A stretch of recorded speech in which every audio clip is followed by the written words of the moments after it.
if you look at it, I don't think our positions are dramatically different.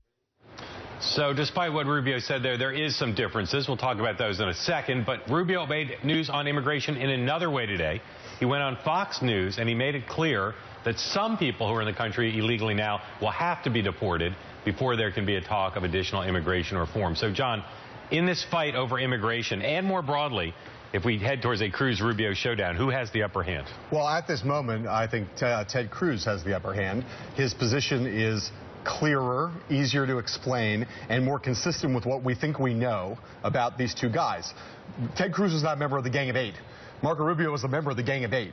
And there's going to be, we'll discuss all the intricacies of amendments and all the various stuff that Rubio's counterclaiming here. But in the end, Ted Cruz is the restrictionist, and Marco Rubio is the one with a muddled position. And the things that Ted Cruz proposed are nothing like a path to legal status that was in the Gang of Eight immigration bill. Or citizenship or anything else.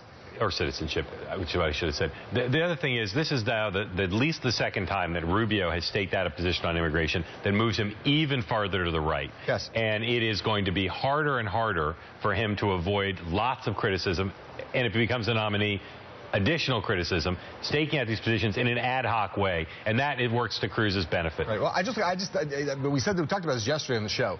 I just think muddle is a bad place to be because you really end up pleasing no one. Rubio's in the difficult position right now where it's likely that he will never convince the restrictionists in the party that he's with them because of his history. And every time he tries, he makes his prospects in the general election worse by putting himself in a more conservative place. And I don't think talk radio and the grassroots are going to buy Rubio's position that he and Cruz are equivalent. Not at all, because they're not. Yeah.